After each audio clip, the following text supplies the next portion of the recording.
자, 안녕하십니까. 저 위크엔드 여행사의 김대영 대표입니다. 앞에도 국장님하고 우리 주 목사님 말씀을 하셨지만 이 여행 준비하면서 굉장히 힘든 게 한 가지가 있었는데 뭐가 있냐면 제가 좀 목이 좀 잠겨서 좀 이해 좀 해주세요. 유럽이든 전 세계 물가가 워낙 많이 올라가고 지금 요금 산출하는 데 상당히 어려움이 있었습니다.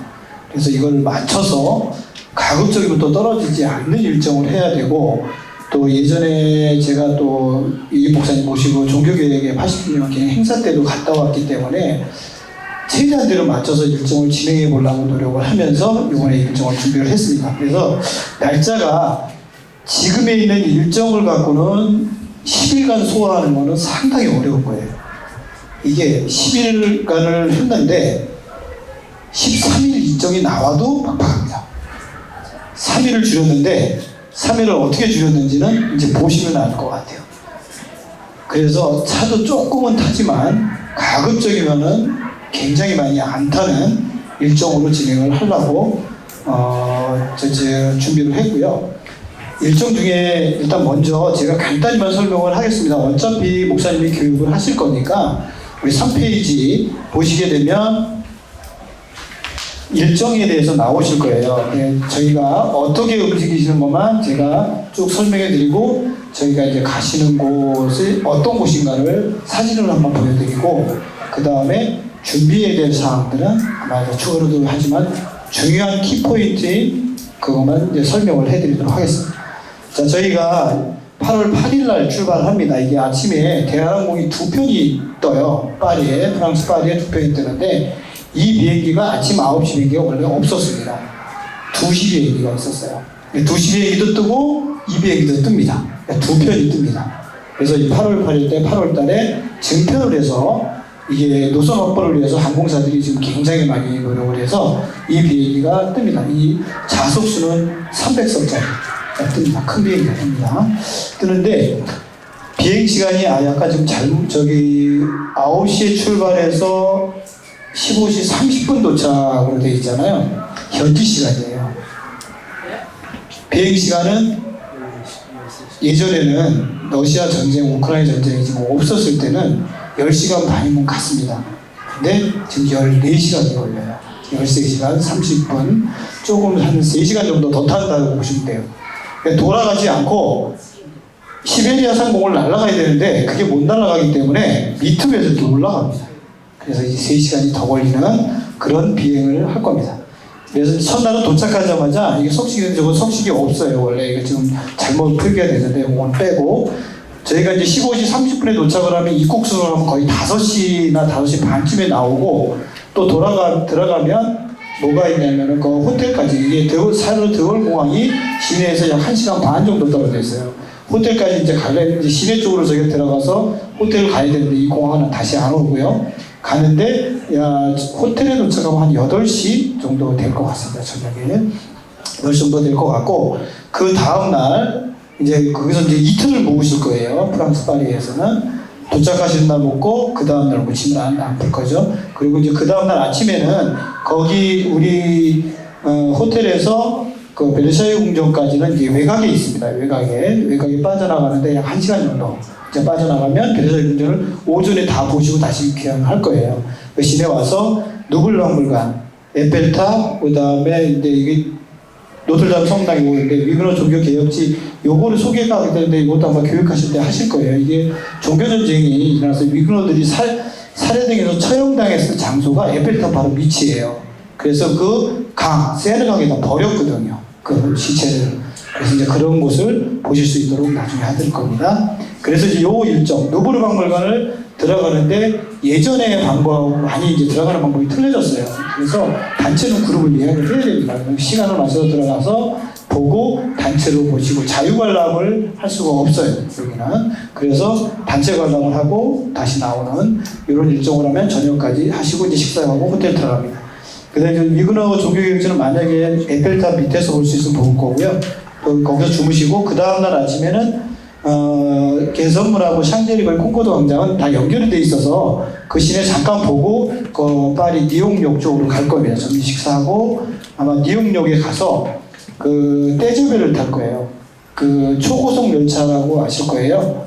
그 떼제베 저기 우리나라의 KTX처럼 약 380km 정도 이렇게 달리는 그 떼제베를 타고 3시간 정도 걸려서 17시 30분에 제네바에 도착을 해요. 제네바에 도착을 해서 저희가 시간이 왜 저렇게 저녁에 도착하는데 왜 제네바 일정이 조금밖에 안 되냐면 할 수 있는 시간대가 있어요. 입장지에 들어가는 시간이 다 5시면 닫아요.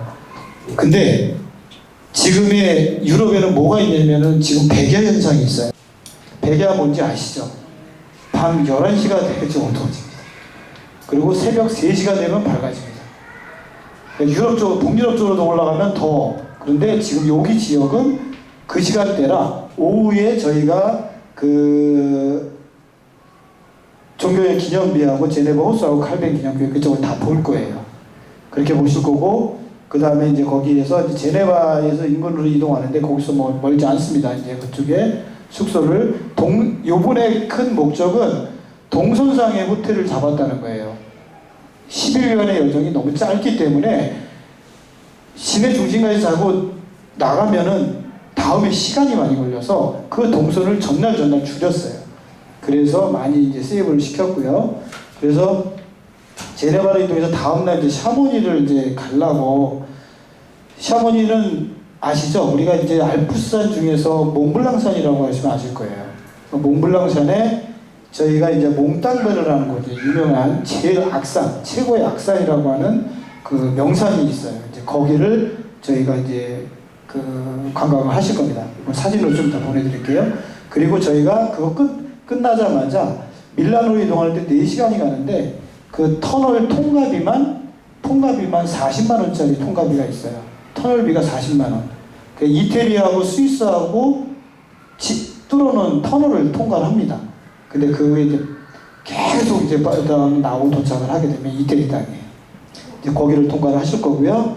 그 다음에 이제 그 도착을 하자마자 식사하고 스칼라 극장, 두오모 그쪽 이제 저기 성당하고 이쪽을 다 보실 수가 있거든요. 그 교회 외관하고 이제 그쪽을 보실 거고, 그 다음에 이제 거기에서 보고 난 다음에 다시 또 이동을 할 거예요. 밀라노에서 이제 밑으로 내려와서 이제 숙박을 한다는 이유가 이제 밀라노에서 다음날 6시간 동안을 저희가 로마로 와야 돼요. 근데 이 시간을 왜 줄였냐면 6시간을 가게 되면 유럽에서는 600km 이상을 하루에 운전을 못하게 돼 있어요. 드라이버가. 그러니까 10시간을 못하게 돼 있습니다. 근데 6시간을 이동하는 건 키로수가 또 걸려요. 600km가. 그러니까 600km 안에서 해결을 해야 돼요. 하루에 우리가 차를 운행할 수 있는 시간이 이제 이게 10시간 정도로 이제 잡혀져 있기 때문에 그 시간을 맞춰서 밀라노에서 로마까지는 그냥 계속 내려올 거예요. 계속 내려와서 밀라노 밑에서 로마에서 도착하자마자 그 버스는 코치 버스예요. 그러니까 버스를 안 갈아탈 버스인데 그 버스는 호텔로 그냥 보낼 겁니다. 그리고 로마에 도착해서 뭐가 있을 거냐면 저희 이제 그 버스 그날 저녁 야간까지 투어할 수 있는 버스를 또 다시 이렇게 교체를 할 겁니다. 교체를 해서 바티칸 박물관을 이제 야간에 보게 돼 있죠. 야간에 봐야 될 겁니다. 그쪽에. 그래서 이제 그 베드로 성당하고 이렇게 해서 저녁까지 다 진행을 하고 숙소로 가는 거로 할 겁니다.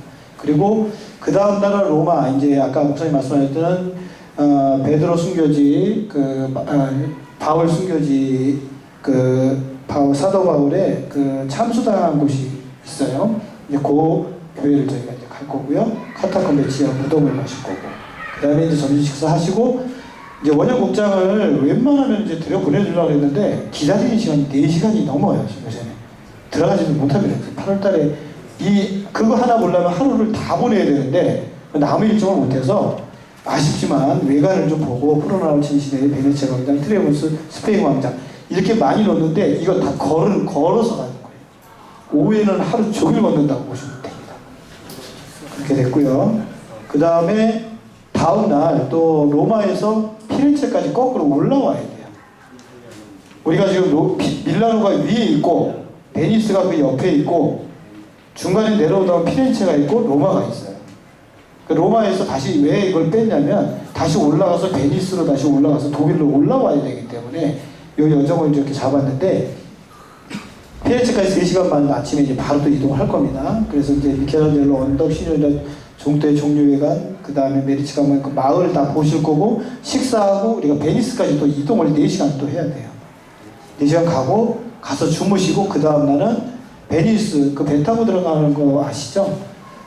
그 비가 많이 오면은 아예 도시가 다 잠기는 베니스 거기 아주 유명한 도시입니다. 베네치아라고 아시죠? 베네치아 거기 가실 거예요. 배 타고 들어가서 그 산마르코 광장하고 성당, 그 다음에 두발레 궁전, 탄식의 대원하고 이쪽 다 보실 거고요. 거기에서 다시 식사하고 나와서 또 이제 5시간은 또 인스브루크까지 또 올라와야 돼요. 쭉 올라옵니다. 이제 올라와서 하이델베르크까지 이제 가기 위해서 그 인스브루크에 도착을 하면 마리아 테레지아에 있는 그 거리가 있는데 상당히 이쁜 거리가 있어요. 거기 교회 황금지붕 구시가지하고 교회하고 다 보실 거고요. 그리고 이제 거기 인스브루크에서 아직 호텔이 확정이 안 됐어요. 이게 지금 하나가 모기가 안 됐는데 요건 아마 그 다음 주 정도면 다 나올 것 같습니다. 그래서 이제 여기 이제 주무시고 인스브루크에서 하이델베르크까지 5시간 또 이동을 할 거예요. 쭉 올라오는 겁니다. 계속 독일까지 올라와서 하이델베르크 성령교 하이델베르크 고성 이거 딱 보시고 그 다음에 이제 프랑크푸르트 시내까지는 1시간 정도 걸리니까 들어와서 그 네머 광장 시청사 잠깐 보고 아마 공항으로 바로 가는 여정을 해서 다음날 19시 40분에 16일날 타시면 17일날 2시 10분에 서울 떨어지는 이런 여정입니다. 지금 14시간 나오는데 13시간 30분입니다. 9시에 출발해서 도착을 하시면 날아가고요. 나중에 프랑크푸르트에서 인천으로 오는 대한항공만 다 왕복을 탑니다. 그 다음에 요게 준비사항이 아마 뒤에 들어갔을 텐데 약간 틀릴 거예요. 여기서 중요한 것만 말씀을 드릴게요. 이 모이는 시간대는 디카운트라고 되어 있는데 우리가 9시 비행기는 지금 인천공항 수속이 3시간이 걸려요. 요새. 그렇기 때문에 6시까지는 오셔야 되는데 여기서 한번 5시쯤 출발, 여기 목사님이 나중에 안내를 해주실 것 같습니다. 그래서 디카운터로 오시는데 예전에는 단체 수속이 있었는데 단체 수속이 없어졌어요. 이제는 다 개별 수속이야. 이게 여권을 갖고 오시게 되면 스캔터 갖고 그걸 이제 짐을 붙여야 돼요. 각자 붙여야 되는 이런 게 생겼기 때문에 그거를 참고하셔서 단체로 오시면 단체로 바로바로 진행할 수 있도록 준비를 하도록 하겠습니다. 개인 수속이라는 것만 알려드리고요. 통영화폐는 여기 스위스만 빼는데 스위스에서 저희가 제네바에서 잠깐 있기 때문에 스위스 프랑은 안 바꾸셔도 될 것 같아요. 주로 유로를 쓰시는 거로 바꿔주시면 되실 것 같습니다. 유로나 신용카드는 아이들한테는 안 주시겠죠? 신용카드는 제 이름 아니면 못 씁니다. 본인 아니면 여권하고 대조해서 쓰기 때문에 안 됩니다. 그리고 스위스에서도 유로는 받는데 환율이 굉장히 낮아요. 지금 유로가 스위스 프랑이 원래 낮았었는데 스위스 프랑이 1200원대고 유로가 1400원대였었는데 1200원대가 아니라 지금 스위스 프랑이 1400원 50원대가 더 넘어갔어요. 더 넘어가요. 스위스에서 딱 요번에 가시는데 식사도 유럽의 인건비나 이런 것 때문에 식사들도 상당히 많이 떨어져요. 떨어진다는 게 아니라 예전에 코로나 전의 물가와 지금의 물가는 거의 40% 이상 올랐다고 보시면 돼요. 그 이유는 유럽에 전쟁이 있었고 겨울에 지금 6월인데 점점 겨울에는 10시에 되면은 불도 꺼야 되는 이런 난방시설이 안 됐었어요. 아마 뉴스에서 잠깐 보셨을 거예요. 근데 지금은 이제 그게 많이 회복은 됐는데 뭐가 안 되냐면 인건비가 제일 비싸고 그러니까 그리고 뭐가 없냐면 기사들이 없어요. 그 동유럽 기사들이 올라와서 밑에 못 사는 동네 나라에서 올라와서 걔네들이 드라이브를 했었는데 걔네들은 나라에서 통제를 하니까 못 들어오고 있어요. 안 와요. 그리고 내가 옛날에 인건비를 100원을 받았다 그러면 나 300원 받아야지 일을 한답니다. 그러니까 차들이 없어요. 차는 많아요. 차는 그대로 다 있는데 운전할 드라이버가 없는 거예요. 그러다 보니까 인건비가 제일 일단 비싸졌고 식당 같은 데는 단체로 식당을 안 받아요. 손님들. 이게 제일 문제가 되는 거예요. 그러다 보니까 단체를 갈 수 있는 식당들만 찾아야 돼요. 30명 다 각자 먹을 수는 없잖아요. 매 끼를. 시간도 맞춰야 되는데. 그래서 맞췄고, 유로는 얼마 안 될 수도 있지만 점심 식사는 15유로에 맞췄어요. 15유로에 팁은 또 별도로 들어가 있고요. 그러니까 15유로 1인당 식사가 15유로로 잡혀져 있습니다. 15유로가 환율 계산하면 얼마인지 아시죠? 지금 식사가 2만 원이 넘습니다. 근데 예전에는 일반 이런 비전 트립이나 학생들 갔을 때는 10유로 잡고 12유로 잡았는데 그럼 먹을 수도 없어요. 지금 햄버거 하나가 스위스에서는 40프랑이에요. 40프랑이면 6만 원입니다. 이 정도로 물가가 비싸졌고, 유럽도 마찬가지로 물가가 1,400원대에 지금 환율이 올라가 있기 때문에 그게 좀 굉장히 어려워요. 그래서 15유로를 잡았고, 스위스에서 15유로 갖고 먹을 게 하나도 없기 때문에 빵 쪼가리 하나가 7유로, 8유로예요. 빵. 우리 무슨 빵이라나요? 바게트 말고 크라상 하나가 7유로, 8유로예요. 7유로, 8유로 만 원이에요. 이 정도로 물가가 많이 올랐습니다. 그래서 근데 스위스에서는 딱 두 끼가 이제 포함 제네바에서 저기가 드시는데 거의 얼마를 잡았냐면 30유로 잡았어요. 30유로 잡아도 먹을 게 없어요. 물가 자체가 없기 때문에 그래도 30유로 정도 줘야지 식사를 어느 정도 하실 수가 있는 그런 식사가 지금 하고 있고, 유럽이 왜 요새 많이 상품들이 아마 뉴스나 TV에서 많이 보셨을 거예요. 패키지 상품들 이렇게 많이 나오는데 그 상품들을 왜 그렇게 하냐면 예전의 물가에 맞춰서 가격을 맞추다 보니까 날짜를 줄이는 거예요. 날짜를 줄여야 되는데 거기는 나라를 빼버린단 말이에요. 근데 우리는 일정이 있잖아요.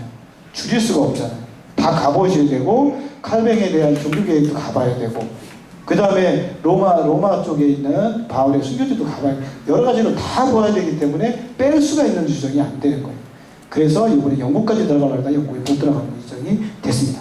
그래서 이 일정대로 진행을 하는데 저녁에 7시가 넘기 때 10시, 11시에 날씨가 어두워지기 때문에 방문지는 오후에도 방문을 할 수가 있어서 야간까지는 입장지가 아닌 곳들은 투어를 할 수 있도록 했습니다. 그리고 버스는 가급적이면 갈아타지 않는 이 코치로 유럽 코치로 많이 써요. 프랑스에서는 프랑스 버스만 탈 거고요. 제네바에 도착을 하게 되면 제네바에서 아마 이태리 버스가 나와 있을 거예요. 그 버스가 제가 알기로는 아마 제네바에 도착해서 그 버스가 어디까지 가요? 로마까지 같이 올 거예요. 우리 일정상. 그러면 로마에서 버스 갈텐데 아마 나머지 일정도 그게 다 할 수도 있습니다. 그러니까 이태리가 굉장히 좀 야박해요. 외부 차를 못 들어오게 합니다. 그러니까 자기네가 차만 들어갈 수가 있어요. 그래서 그런 식으로 진행을 할 거고, 이번에 뭐를 들을 거냐면 이 수신기를 드릴 거예요. 그 수신기라고 각자 수신기를 다 충전해서 할 수 있도록 충전기하고 이 수신기를 먼저 저희가 이제 나눠 드릴 건데, 나눠 드려서 이 사용을 이제 충전을 계속해야 다음날 이어폰을 꽂아서 이 가이드 설명하는 걸 다 들으실 수가 있어요. 그러니까 이게 편할 수 있도록 요거를 준비를 했으니까. 근데 이거는 주의를 하셔야 되는 게, 잊어버리게 되면 이거 하나만은 구입을 못 해요. 단체로 하기 때문에 이게 100유로가 넘어요. 그렇기 때문에 주의만 해주시면 되실 것 같습니다. 그리고 요게 이어폰을 지금 제공을 안 하기 때문에 이게 여러 군데 쓰는 것 때문에 그 위생적인 것 때문에 잘 안 해요. 집에 요렇게 일자식으로 동그란 이어폰들이 아마 있을 겁니다. 휴대폰에 끼울 수 있는 거. 끼울 수 있는 요거를 준비를 좀 시켜주세요. 그래서 여기다 꽂으면 아무 이어폰이든 꽂아서 삼성 거나 이런 거 껴다 주면 이 충전을 할 수가 있어요. 요 충전기는 저 어댑터는 아마 220을 쓰기 때문에 저 어댑터를 가져가실 거예요. 그러니까 요거 충전기는 별도로 드릴 거예요. 이것도 요새 아니면 5핀이 아니라 C핀이 아니라 5핀이라 이거는 같이 넣어 드릴 겁니다. 이렇게 준비해 드릴 거니까 이렇게 준비해 주시면 그 부모님들이 해 주시면 좋겠고, 그 다음에 유럽에는 슬리퍼가 없어요. 아시죠? 슬리퍼 없습니다. 아무리 좋은 5성짜리 호텔, 뭐 초특급 호텔도 슬리퍼는 실내 슬리퍼가 없어요. 근데 걔는 카페트 문화이기 때문에 바닥에 맨발 벗고 다녔었잖아요. 신발 들고. 그러니까 슬리퍼를 조그만 가벼운 걸 하나를 준비를 시켜주세요. 그럼 일회용으로 쓰고 버릴 수 있도록 그런 것들도 해주시면 좋고요. 동남아나 우리나라가 좋은 나라입니다. 그런 거 다 제공해요. 일회용은 거의 없다고 보시면 됩니다. 그리고 샴푸하고 비누는 있는데 다 벽에 달려 있어서 리필되게끔 만들어놓은 그렇게 다 돼 있습니다. 그러니까 치약, 칫솔, 뭐 학생들이가 면도기 필요 없을 것 같고 필요하신 분들 좋게 준비하시면 되고요. 그 다음에 USB 포트 요거 하고 줄달린 거, 그 다음에 스프레이 요거 붙이는 거 요거 하고 여행자 보험 아까 우리 간사님이 말씀하셨는데 뒷번호를 받는 건 여행자 보험 때문에 저희가 이제 받는 거고요.